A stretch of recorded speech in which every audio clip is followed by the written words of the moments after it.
how many pizza places do you see in your neighborhood? A lot of pizza places, a lot of pizza businesses. There's so many franchisors in pizza. You know why? Because it's a $50 billion industry. That's a quarter, though, of restoration, right? And so restoration is a massive industry. Of course, there's lots of businesses. When I got into this space, a lot of people said to me, well, there's a lot of franchisors in that space. And my answer was, yes, that's great. Absolutely. Even if the franchisor system-wide revenue is $1 billion, which is a great milestone for a large organization such as, Paul Davis or ServPro, which are great companies. And I highly recommend them for people that want to get into a different, not an emerging brand. We'll get into the pros and cons of emerging versus not in a moment. But $1 billion is, I don't know the percentage, but it's, basis points of a percent of a $200 billion space. And so I had said, look, we're not attacking. Those businesses are great.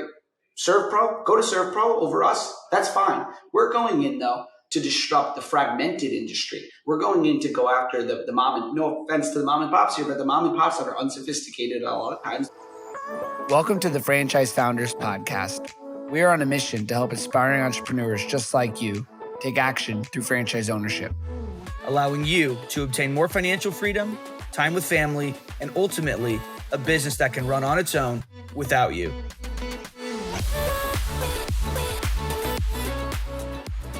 What's up, guys? Welcome to another episode of the Franchise Founders Podcast. Today is a little bit of a special episode. Normally, Dan and I are on here interviewing other entrepreneurs, other franchise professionals, but today we invited our buddy Aaron Harper on with Rolling Suds to interview Dan Claps about the new brand that he just launched, which we're super, super excited about, the new franchise under the Playbook banner. So really excited to dive into that. First of all, let's welcome, let me welcome my co-host for the day, Aaron Harper. What's up, man? Hey, Christian. I'm excited to be here. I'm glad we decided to flip the script a little bit, and I'm excited to be a special guest co-host. Yeah. And then, thanks for coming on, man. Super awesome. And then I guess we'll introduce our guest here today. And, normally, Dan, we don't do the bios for you, so we'll let you do your own bio. Just kidding. But, obviously, Dan is the co-host of the Franchise Founders Podcast normally, but today we're going to let Dan talk about his awesome brand. Dan, welcome to the show, man. Thank you guys for having me on. I'm a big fan of the podcast, and I listen every week. And it's very refreshing being on this side of the table. Right on, man. Well, super excited to have you, obviously. Man, so let's just get right into it. I mean, I think most people kind of know your background. If you want to share anything, feel free to, or we could just dive right into the brand. I've gotten good at this because I just did a speed networking type thing with some people yesterday, so I can tell you my background in under a minute. I got into franchising in 2014. I originally had a business in college in the staffing space, small business. Tried to sell it. It was more of a job than anything. And so I learned that I didn't really have a business. So I went out. I knew I wanted to own another business. I looked at franchises specifically in the home services space, ironically, because here I am almost 10 years later. But I looked at home services. I had a little bit of cash to put to the small investment. But in the process of exploring franchise opportunities, I fell in love with the franchise discovery, process. And so I ended up joining a franchise system called Murphy Business and Financial at a pretty early age. At the age of 22, I was part of their system, and I was somehow selling businesses in New Jersey. Somehow I joke because I was so new, but I would list businesses. After a bit of time, I started somehow becoming the resale guy in New Jersey. I was selling a lot of franchise resales, existing franchises that the owner wanted to exit.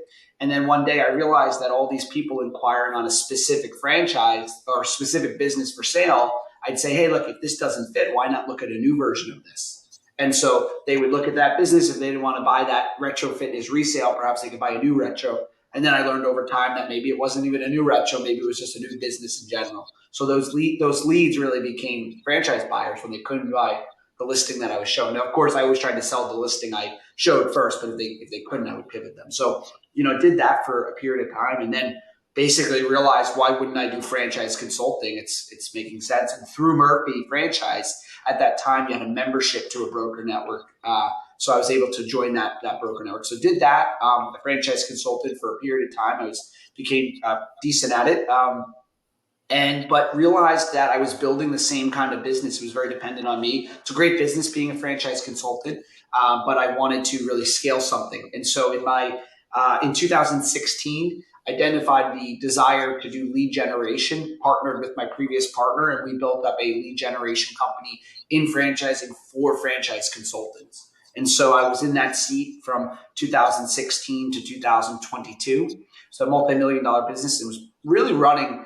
I was fortunate to learn, how to run a business that could run itself. And of course, I was involved in the business, but I was involved in managing people, growing the team, looking for new opportunities, really being the visionary within the organization. And that business really ran on its own pretty well. And so in May of 2022, that company was acquired by a private equity firm, and great opportunity for the business, great opportunity for the firm. That network is continuing to succeed, and I'm enjoying watching them continue to grow. But I knew for me it was time to start the next thing. So I took a little time off. A good friend of mine, Ryan Zink, gave me some advice, which was, hey, I was saying to him, what do you think? What do you think I should do? Thinking about leaving franchise, maybe I do something else. And he gave me the advice: never not leverage. Let me not use a double negative here. Don't. He said it more poetic than me, but basically, don't trade what you already know and try to go into another space. You got to leverage what you've already done for almost a decade. And so I took some time to figure out what I would want to do in the space that leveraged my skills, but of course honored my previous business. Do something new. And after a few weeks of reflection, identified the desire to be a franchisor. At that time, even just in September, that seemed like a crazy idea, to be a franchisor. But fortunately, I actually met my buddy Aaron Harper here at a Springboard event. And I had said to him that I'm looking at acquiring a business. I know I want to be in home services.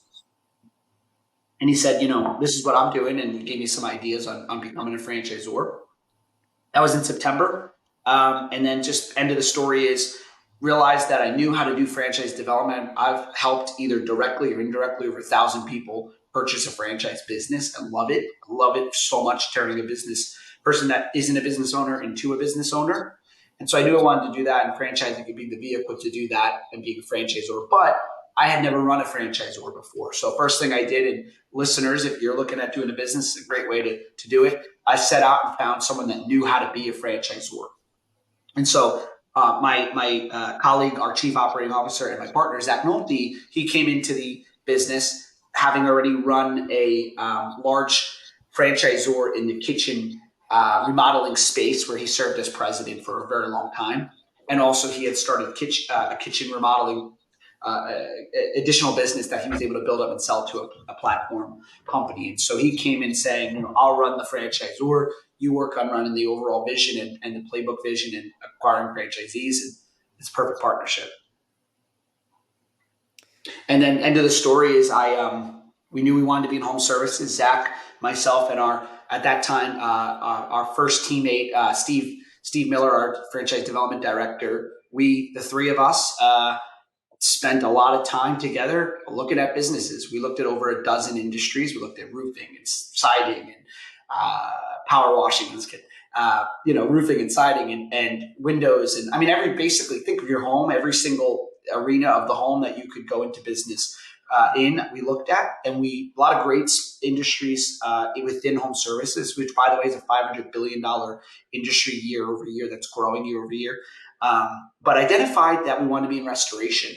So set on restoration, and then talked to a lot of businesses in restoration. We, talked to a lot of opportunities, and finally found the business that we made the acquisition of the franchise in this year in February.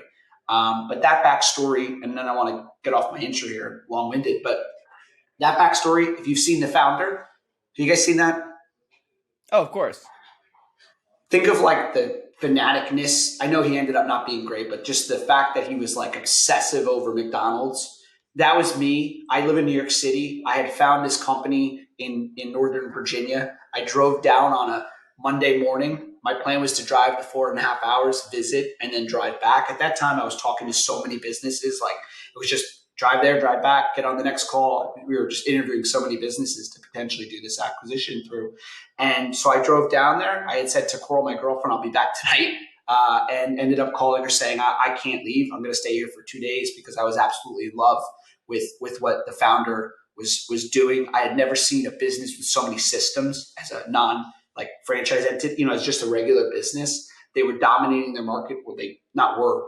We're now dominating that marketplace. The day before me were as well. And so I stayed there for a few days. We spent like 120 days working out a deal, and then we made the acquisition in February. Incredible, man. Look, super excited for you. Well, let's just jump right into the brand, right? I mean, what's it called and why restoration? And then we'll take it from there. Yeah, absolutely. Well, the brand. So before I get into the brand, I just on that story, this business was founded in 2009. And I love the story because the founder, we were very close, he's like become like a brother to me. We were like kindred spirits in some ways. He moved here from Serbia in 2005. Why did he move here? He had a friend that came back from being in the States for the summer as a lifeguard who had some cash to buy shoes and do things in Serbia where they were from, which in that area, it's not the wealthiest country. And so he saw that friend come here and he said, I'm going to come with you next summer. So he did. He came down to the States for a summer to work as a lifeguard, barely spoke English and just worked as a lifeguard. Went back to Serbia with the cash that he made, was able to give it to his family and, buy some shoes and, have a nice life. He came back the next summer. Then he went back. And when he went back that second time to Serbia, the second he landed, he realized this is the last time I come back here. I'm going to go back to America and I'm going to live there. I'm going to build a dream. So he moved here around 2007. He moved here, full time. Instead of being a lifeguard, ended up becoming a security guard in a nightclub. He actually met his now wife, amazing woman, Arlene. He met her in the nightclub. After some time, they ended up getting engaged, and he realized working in a nightclub maybe is not the best place when you want to raise a family or a future family. And so he quit. He put his 2 weeks notice in. And in those last 2 weeks, he's very much an opportunity. He's an entrepreneur at heart. And so there was a guy that was always in that club 3-4 nights a week. So he'd have a lot of money. He said, kind of like in the Wolf of Wall Street movie where whatever his name is, Jonah Hill's character says, like, in the diner with Jordan Belfort, like, what do you do for living? And like, I'll quit. That's what he did. He said, hey, I just quit here. I don't know what you're doing, but I want to work for you. And the guy's like, I do carpet cleaning and restoration. So he started working with that colleague who was also from Eastern European. They worked together. He was kind of like a franchisee in the sense that he was working the business because that colleague went back to Serbia. Okay. And he said, look, run the business for me and we'll split the profits 50-50. So he was like a friend in the sense like he had these training wheels to learn the business, get to split the profits while the other guy got to go back to his country and be able to still run his business. And so they did that. That ended up moving on and Dragan set out to set his name is Dragan, D-R-A-G-A-N. He set out to start his first business, which was in 2009, one truck, his wife and him, husband-wife team. Arlene was an electrical engineer for the Pentagon. She was more like that strategy behind the scenes.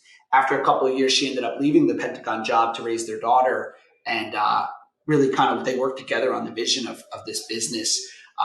She's a realtor on the side doing really well. And so kind of interesting with that carpet cleaning. So we're looking for similar people that want to be especially those husband-wife teams that want to build an empire together. This went from one truck to a fleet of trucks, and it's really is something to see. It's an empire in the Northern Virginia area in DC.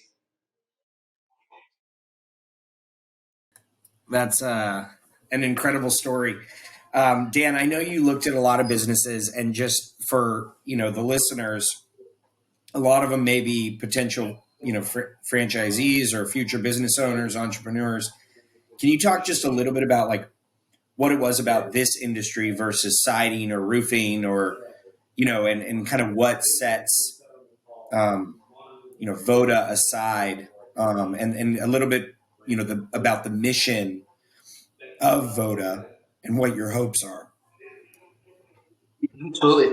Thank you for asking me the question. It's, we looked at a lot of industries, as I mentioned, and we started to have what we have as a playbook, right? And we knew what we wanted in a business. And it was a specific list. For me and our team, it was a need, not a want. So something that people needed to do, not when they want to do it. This is not a discussion. They have to do it. We wanted something that was more of a service, not a product intensive business. Like I had been pretty close on garage door business where you install beautiful new garage doors. It's a great business, but I didn't like the fact that it was so material heavy. We wanted something that was more of a service. If you think about restoration, you're sucking water out with some equipment and then you're cleaning the carpets. It's not a equipment intensive business like your business is not either, right? With the power washing. So we wanted something that wasn't, material intensive. We wanted to be in an industry that was growing. A great book I read once was Enterprise Value. It talks about how to build a business that'll scale. And one of the number one principles of that book is you want to be in an industry that's in favor with institutional investors. Doesn't mean you have to ever sell. It means that that business is on the uprise. Institutional investors like it. And so I knew home services, private equity, outside of franchising. Private equity loves home services. They also love it in franchising, of course. I knew that restoration as an industry, there's a lot of consolidation going on. It's a $210 billion industry, but it's actually a misspeak of the fact of the stat. Everyone says 210 billion. It's actually a $290 billion industry, and 210 of that is the commercial component. And people don't realize how much more is the residential. It's almost a $300 billion industry, which I mentioned to you. 500 billion is home services, so it's a massive amount of the home services sector. It's growing 5% year over year. Water mitigation specifically is a $17 billion industry. There's a lot of profit in the water mitigation. That's an area we're focusing on because it's a very easy service to do compared to the reconstruction of the home. So when we go in, and we do that too, but we go and focus on sucking out water as much as possible in a basement. So that's a $17 billion industry. Without boring you with the details, carpet cleaning is a $6.6 billion industry growing as well. And so we just knew that it was a need, not a want. Insurance pays it, third party pay. It's easy to open, about 148 to 200, just under 200,000 to get in. It's an industry that's growing. And listen, is it the sexiest business? No. Do you think I was going to be in restoration? I never would have thought that. I never would have thought I'd be in this space. Candidly, I live in New York City. I own a condo, but I rent out. I rent an apartment. I don't have to deal with this service. I don't do this service. I don't plan to do this service. I cleaned a carpet once. I enjoyed it. Not that I feel better than it or anything like that. It's just not my skill set. And so I don't plan to clean another carpet, and I don't expect our future franchisees to do that either. So we like the fact that it could be like a manage the manager space. I could go on and on about other reasons, but the biggest thing that we saw, Aaron, was restoration is similar to kind of like being a real estate agent. When you start out, you got to build a pipeline, and then it takes some time for a transaction to happen, right? It's a little bit longer sales cycle. When you get in restoration, the margins are phenomenal, but it takes time to get business. You got to build up some relationships with property managers and plumbers and insurance agents. They got to then send you business, and then you have to then get paid by insurance. And so we wanted to create a predictable way for franchisees to build up revenue immediately. And that's what the carpet cleaning does. We're able to clean carpets and floors. Not only does that build predictable revenue, but it also allows us, it's a service that gets in the door and builds trust. Not some random service. It's a service that relates to restoration. We clean your carpets, you call us when they get wet. Your carpets are wet, we restore them, and then we clean them, right? And so the way to get in with the homeowner and the business, because we're about, it's a residential and commercial business, we're able to get into both through the carpet and floor while we build up the restoration. Some franchisees are going to find themselves focusing more and more on one or the other. That's okay. The corporate business, it's pretty split on the two. We're at corporate trying to continually grow the restoration side because of the margins, but it's a great place to start with cleaning. We're actually franchising first and only cleaning and restoration business. And yeah, I really like that. And I think this, my background, my first job in franchising was carpet cleaning. I worked for the biggest carpet cleaning franchise out there. So carpet cleaning is in my DNA. So I know it's a good business. It's repeat, which I really like. There's consistency to it. It's sticky. People need to get their carpets cleaned. It's a health thing. It is a need, not a want. Just for anyone who's interested in this space, the cleaning, restoration, carpet cleaning space, it's a good business. It really is. What I'd love to hear you talk about is kind of, the parent company, so to speak, to VODA. You built Franchise Playbook, in the hope and plan of growing this multi-brand platform, but doing it in a way that is a little bit different than like, people who buy brands that have been around for 10, 15 years, have 15, 20, 25 units, 100 units, and talk about a little bit about like your team. I know you mentioned Zach, and I know you guys are killing it, but like, who else is on your team? What are you doing for franchisees? And what's the long-term vision of Franchise Playbook? Sure, absolutely. You're a great interviewer, Aaron. I like these questions. Um, I'm writing them down so I don't forget anything. I just want to touch on the carpet and restoration industry for one more moment. The other thing was the labor. So we wanted something that was not a skilled, not a license. I call it licensed labor, right? So if you think about like home services is always going to be a labor intensive business. It's a people business. If you don't want to manage and lead people, don't get in this business, right? You're better off in a brick and mortar, which has its positives and its negatives, as does home services. I look at home services when it comes to labor as kind of tiered, right? And so if you think about like at the highest tier, the hardest tier is plumbing and HVAC, right? You need a license. It's hard. It takes time. You got to learn it. There's only a certain pool of people that are skilled at that. And if you hire someone, it's going to take a very long time. So you got to dip in that pond of people that's restrictive. Then you got another step above that, which is like, tree care, right? Tree care is a great business, but that's another one where like it's something that you can teach it, but there's a little bit of skill to it. Kitchen remodeling is even above that in the challenge, right? You can teach anyone, but it takes some time to learn how to really do it. So like there's buckets of home service labor. There's labor that's really skilled. There's labor that anyone can learn, but will take a little time. And then on the furthest end, like I'd say landscaping is the easiest, right? Like, when I think about landscaping, anybody can push a lawnmower, right? You just bring them in, hire them on a smile. I put the cleaning and restoration kind of in that. The cleaning I put in like that same landscaping. Anyone with a great attitude can learn how to clean floors. It's not hard. We can teach them.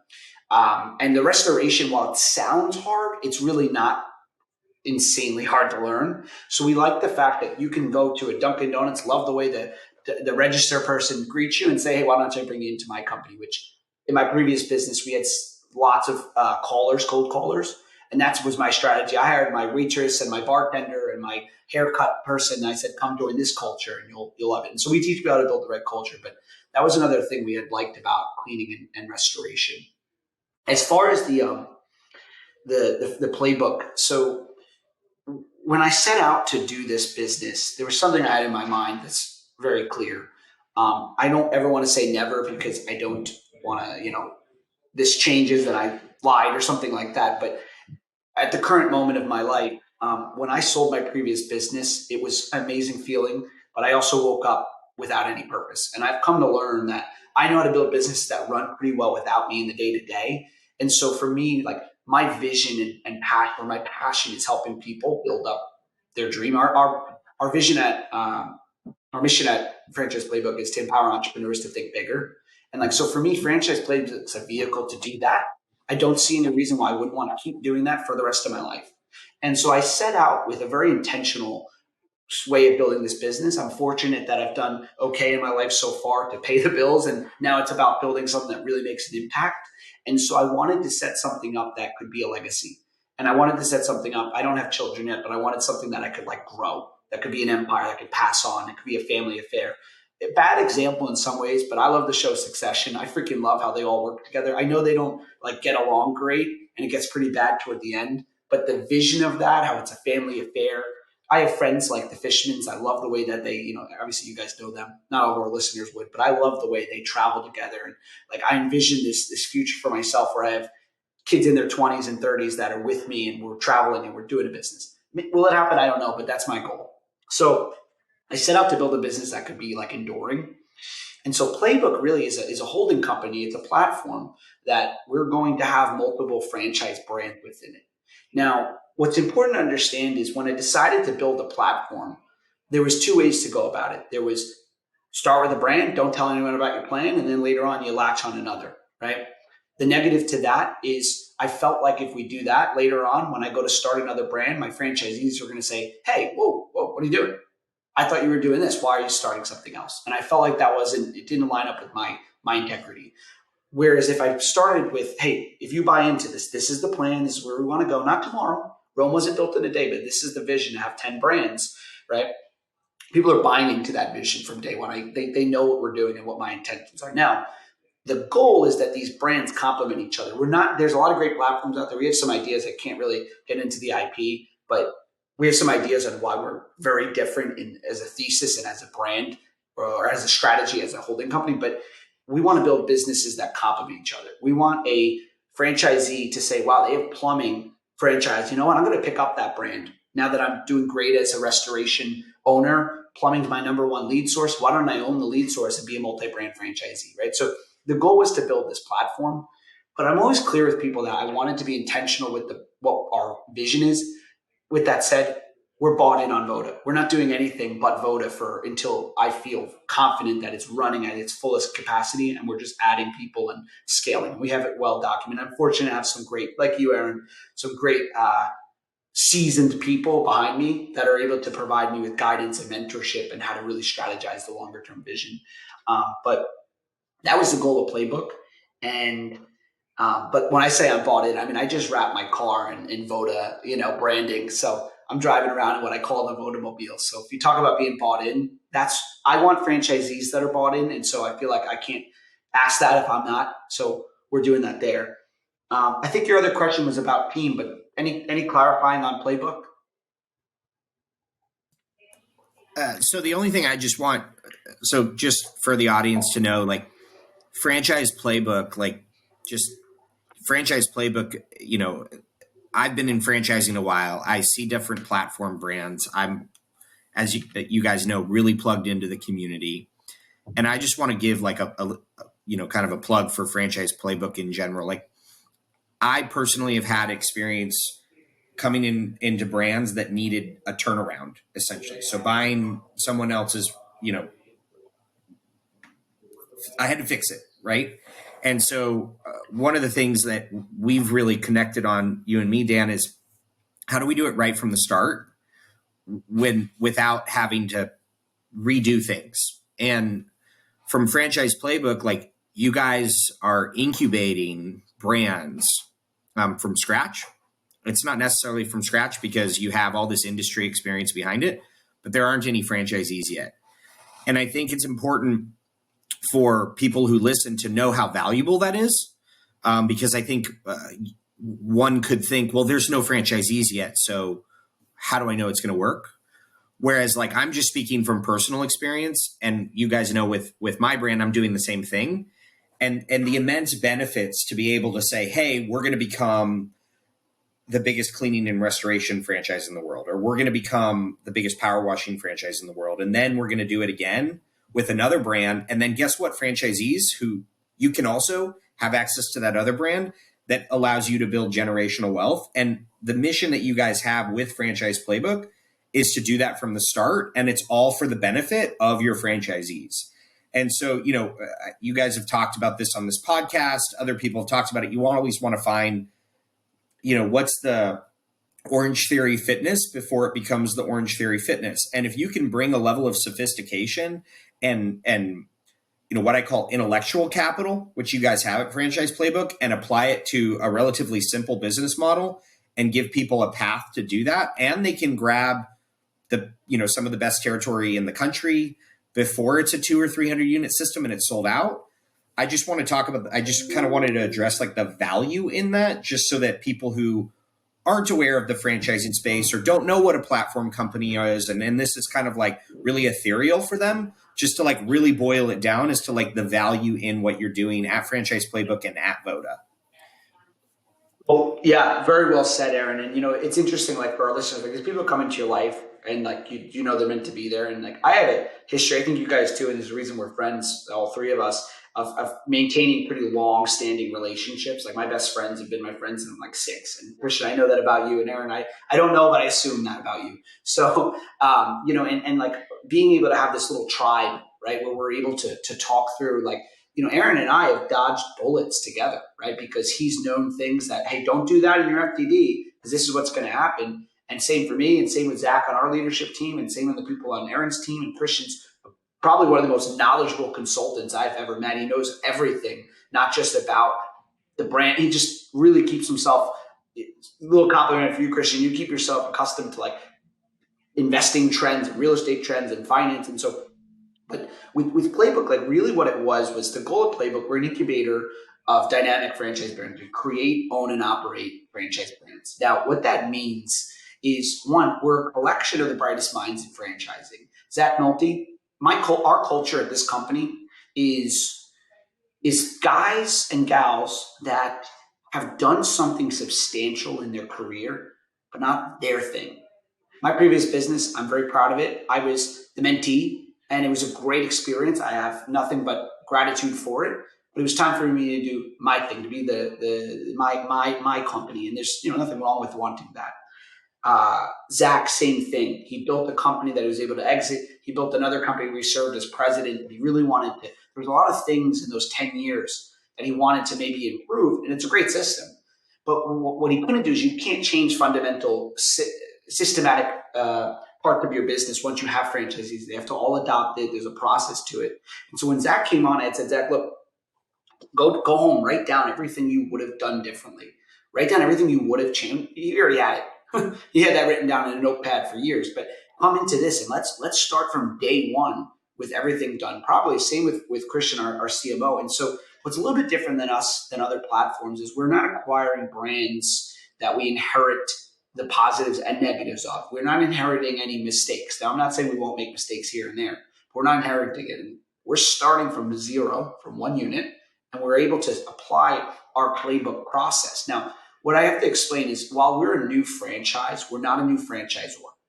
Meaning, yes, this business is new. We don't have any franchisees, but our founder has been doing it since 2009. I'd argue he knows more about carpet cleaning than a vast majority of America, right? And restoration.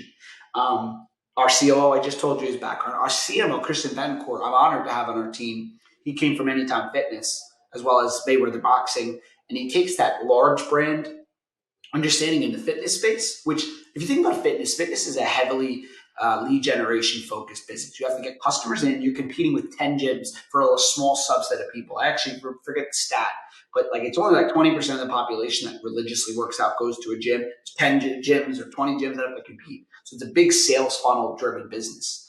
I've always looked up to Exponential Fitness because I knew that, Anthony Geisler, the CEO, has said before, I know how to build sales and marketing machines, and we apply that to fitness. And so we wanted to bring in Christian because he knew how to do lead gen, right? And then he had the mobile home services space background as well, where he's able to kind of balance both. And he has a friend dev background as well. He's highly sought after by some episodes. So anyway, he came in and really like with him, it was the same thing. Hey, when we brand this thing, I want you to think about who would you have used as a branding agency for the past 10 years? And he had his research. So we didn't research for a week. We researched for 10 years just somewhere else. And he came in with that research, right? And so, with Christian, my biggest thing with him was, as we interviewed, and Dak was the person that, that recruited Christian. But I had said to Christian, look, we're not a restoration company. We're not a cleaning company. Playbook is not a home services company. We are a lead generation company that sells this service. And when we launch brands, we are a lead generation company that happens to sell right now restoration and cleaning. And so I wanted Christian to come because my background is lead generation. It's probably my main arsenal of skill. And I wanted us to heavily focus on how do we help these franchisees' phones ring. So we focus on lead gen through Christian and myself.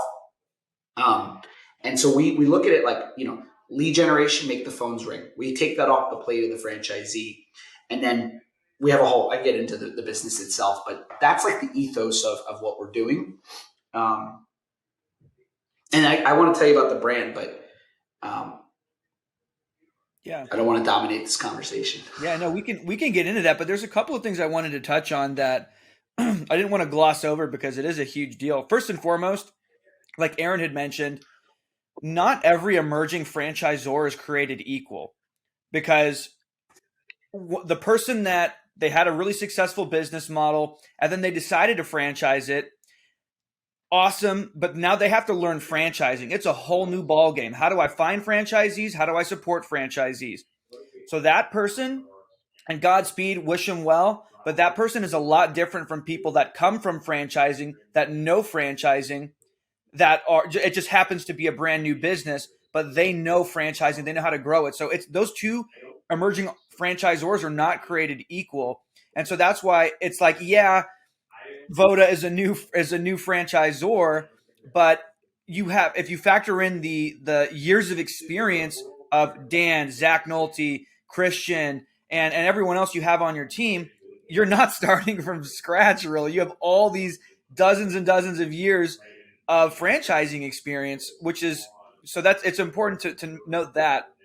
And another thing I wanted to touch on too is, I took a note here.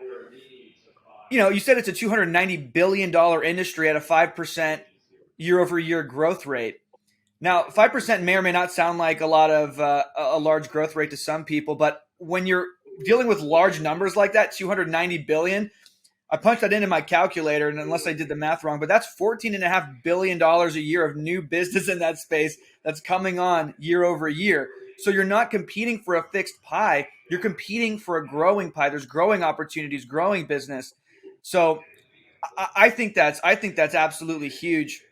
So anyway, I just wanted to make sure I touched on that, because that's a really important thing to consider, because you want to be in a winning industry, in a growing industry, but also with a growing brand and a great franchise opportunity. So let's dive into that a little bit, Dan. Let's talk about the brand itself, right? And the ins and outs of it. So we know what the brand does, but let's touch a little bit more on the support system. So you mentioned that you guys, as the franchisor, you see it as your responsibility to get the phones to ring for the franchisees, which is huge, because that's one of the number one questions people have. Where am I going to get my customers? So can you walk us through what that looks like, and maybe some of your other support systems? Because I think when people are buying into a franchise system, that's what they want to know is being provided. All right. Yeah, well, these are great questions and touch points. Happy to address them. I actually wrote myself a little notepad here. I'm going to go through each one quickly. So, Christian, to your point, like 210 billion, 290 billion, basically the overall idea is that it's not being reported properly, because some people don't claim it, and there's commercial, there's residential. Anything in the 200 anything billion is a lot, right? And, just to put it in perspective, I'll give credit to Michael Mudd, because he said it. How many pizza places do you see in your neighborhood? A lot of pizza places, a lot of pizza businesses. There's so many franchisors in pizza. You know why? Because it's a $50 billion industry. That's a quarter, though, of restoration, right? And so restoration is a massive industry. Of course, there's lots of businesses. When I got into this space, a lot of people said to me, well, there's a lot of franchisors in that space. And my answer was, yes, that's great. Absolutely. Even if the franchisor system-wide revenue is $1 billion, which is a great milestone for a large organization such as, a Paul Davis or ServPro, which are great companies, and I highly recommend them for people that want to get into a different, not an emerging brand. We'll get into the pros and cons of emerging versus not in a moment. But $1 billion is, I don't know the percentage, but it's basis points of a percent of a $200 billion space. And so I had said, like, look, we're not attacking those businesses. Are great. ServPro, go to ServPro over us. That's fine. We're going in, though, to disrupt the fragmented industry. We're going in to go after the mom and, no offense to the mom and pops here, but the mom and pops that are unsophisticated a lot of times. They're not as organized. They're not showing up properly. They're not being, you've had it, Aaron. You said it in your house. You have a standard for what you want in your home service. And our vision is to raise that bar and elevate that standard, provide a new level of clean. And so, like, for us, it's about disrupting a market of fragmentation. And I want to just explain something. What Aaron's doing at Rolling Suds is the exact same thing I educate people on when I'm talking to them about any business. Dunkin' Donuts took a fragmented industry, which is coffee. Yes, Starbucks did it too, but they're not a franchise. Dunkin' Donuts took a fragmented industry and said, let's provide a consistent experience in every corner of America. And when you go to Dunkin' Donuts, maybe you like the coffee, maybe you don't, but you know what you're going to get. You know you're going to get it at Starbucks. We as human beings, we crave consistency and we crave certainty. And so Dunkin' Donuts does that with coffee. Massage Envy blew up because they took a fragmented industry and they consolidated it to a consistent experience. They said, hey, if we could provide a massage in every corner of America, would people go? I know I would. You used to have to go to a really expensive massage or like a place that you didn't know what you were going to get. Now you can go to Massage Envy, and of course others have come since. But like that was a consolidation of a fragmented industry and made it consistent. I can go on and on. Orange Theory with Boutique Fitness, Club Pilates with Pilates. Right? They said, hey, Pilates doesn't have to be just in New York City and Atlanta. It could be across the nation. If it's on every strip, people will go. And they proved that was true. ServPro with painting, soon to be Rolling Suds with power washing, and VODA with cleaning and restoration. Now, the other thing to keep in mind is if you want to be in restoration, a lot of those big iconic brands like in the space are already, the prime territories are sold. right? And I told you, it doesn't matter if they're there because we're not competing with them. We're competing with the whole other side of the business, which is the mom and pops that are unsophisticated and unorganized. So there's room for plenty. And so what I can say about the restoration space on that topic, and I'll move on, is you're going into an industry where the bar is so low that all you have to do is raise it a bit. Now we want to raise it to here, but all you have to do is raise it a bit, and you're going to beat out your competition. And to that point, our ethos at Playbook is to be a home of the brightest minds in franchising.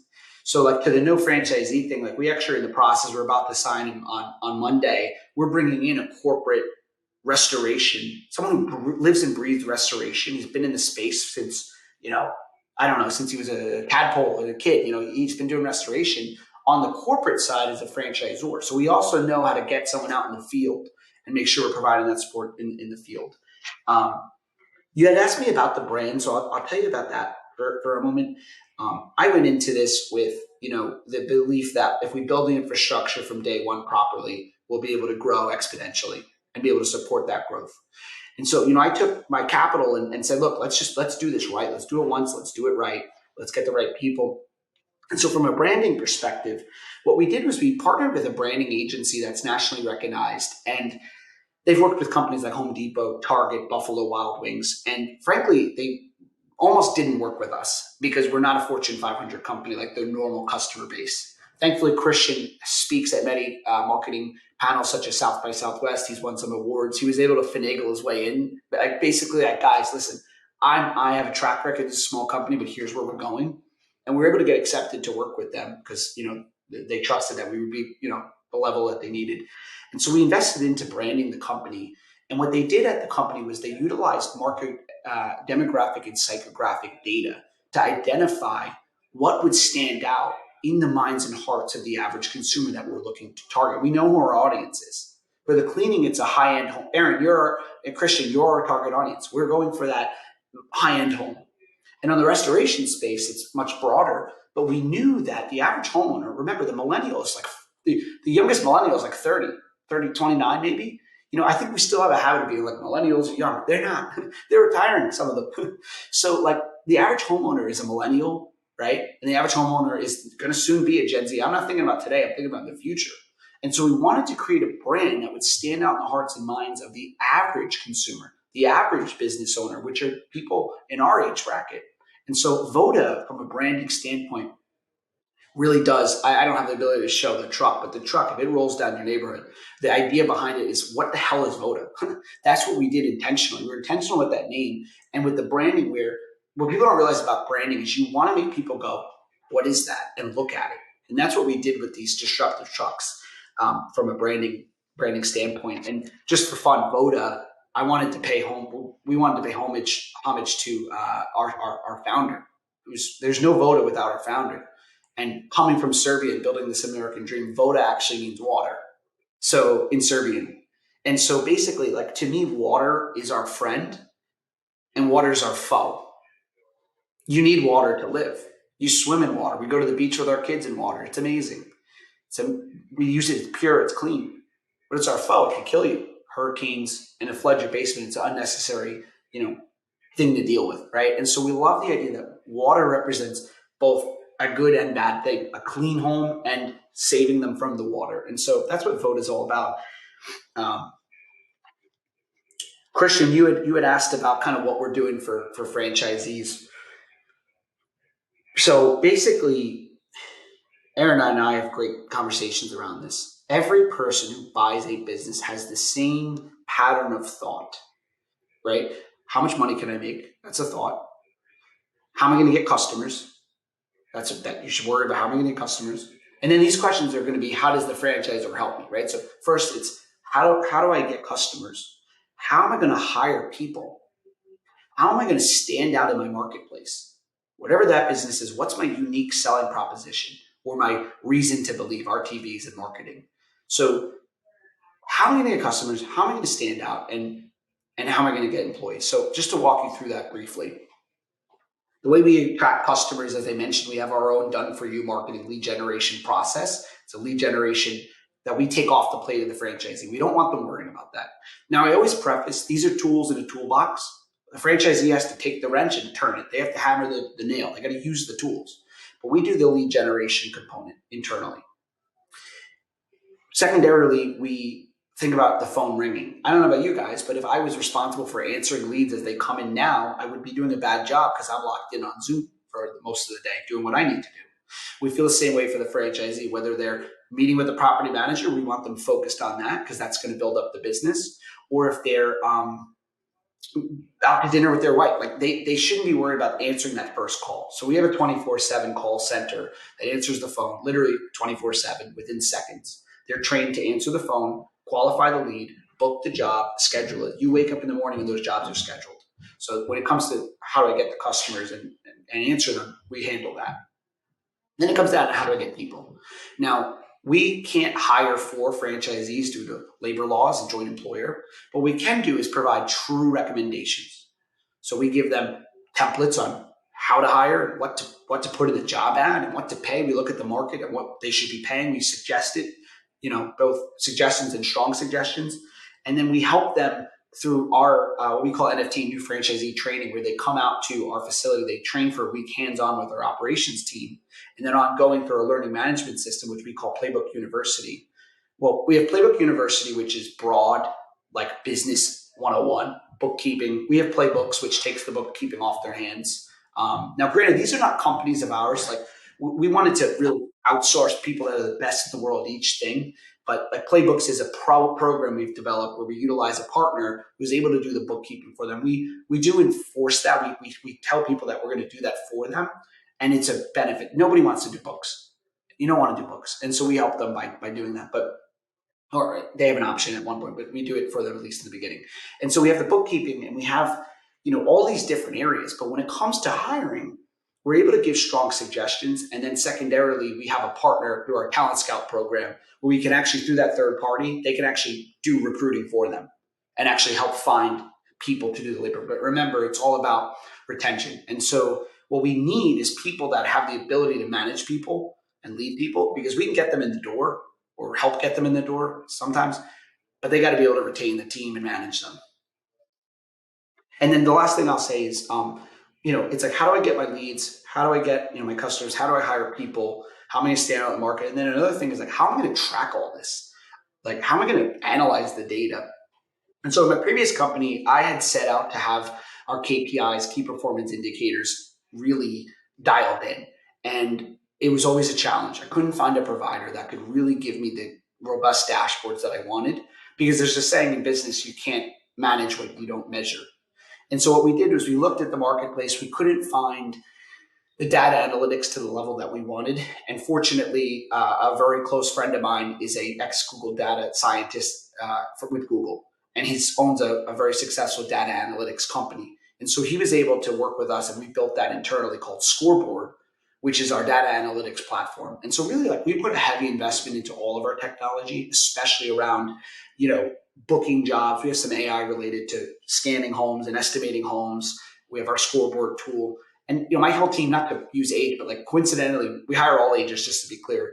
But for whatever reason, I've got currently a very young, forward-thinking team. All of us are extremely tech savvy. And so we've prioritized putting technology at the forefront of this business to really help ourselves stand out in the marketplace. Dan, for VODA, where can people find you? If people are interested in VODA, the best place to go is our website, which is My VODA Franchise. So VODA, VODA, not T, D, franchise, myvodafranchise.com. You fill out the form, and I haven't touched on him, but really quick, Steve Miller, our director, franchise development director, and myself, we're working hand in hand with that. Steve's been training on franchise development since September. He's actually been fortunate to get some lessons from Aaron. And I've never seen anyone more committed to franchise development. He started in September. Steve was a collegiate athlete in football, so I think his competitiveness made him really want to learn and watch and learn the game of business of franchise development. And then he's actually pretty close to getting his CFE. And so if you reach out, Steve will give you a call.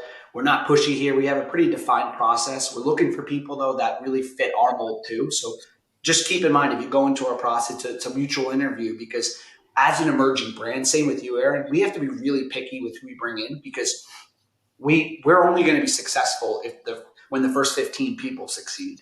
And so we're looking for people, and this is the last thing I'll say, we're looking for people. Well, let me tell you who we're not looking for. We're not looking for people that want to buy a business and do nothing. I don't understand you. You and I won't connect. So let's just stay away. Meaning, like, we want people that want to grow, right? We're not saying you have to work in the business all day long. We usually recommend, if you have a GM, we'll teach you recommendations on how to have them on an equity structure, et cetera. But we want people that want to build a business. We don't want people that want to be just another number. And so if you want to join a brand where you're just another number and there's a tremendous amount of data and et cetera, there's pros and cons to that. That's not for us.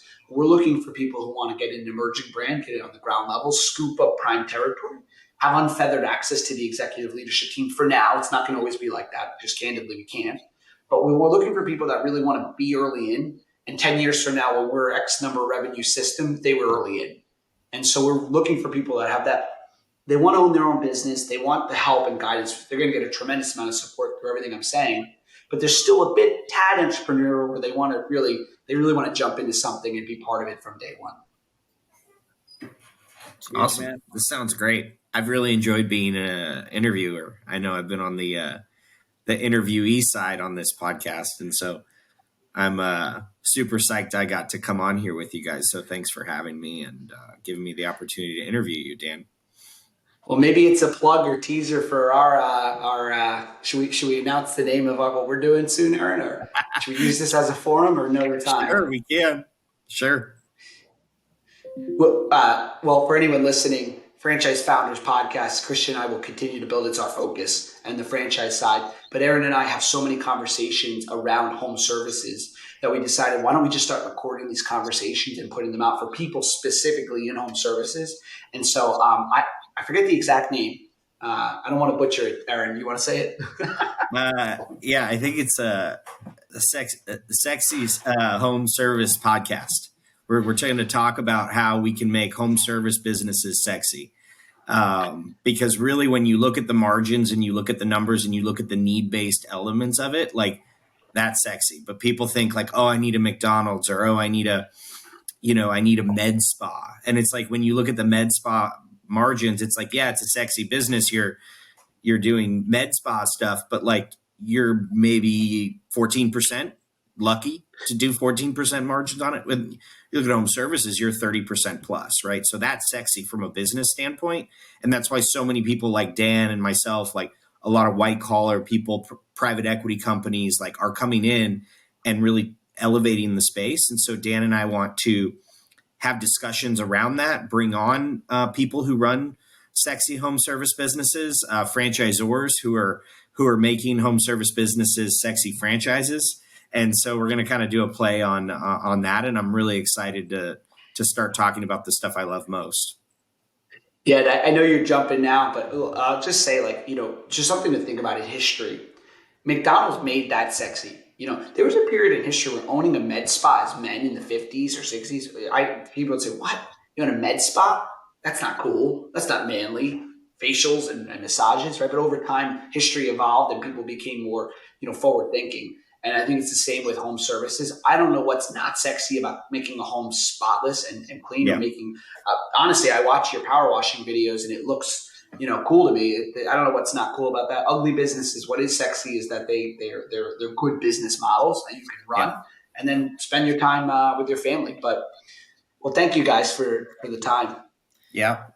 Love it, man. Thanks for coming on. And yeah, it's at the end of the day, is the opportunity sexy? Do you want a sexy opportunity, or do you want something that looks sexy to the consumer or to people at a cocktail party? I want something that's a sexy opportunity. I think most of the people listening to the podcast probably do. So thanks, everyone, for listening to another episode of the Franchise Founders Podcast. Aaron, thanks so much for co-hosting with me. And Dan, thanks for telling us about your awesome business and the huge vision you guys have for Franchise Playbook. Thank you. I could talk about it all day. See you guys. See you guys. Thanks for listening to this episode of the Franchise Founders Podcast. If you want our help with anything from buying a franchise to franchising your business to anything in between, shoot us an email at franchisefounders@gmail.com.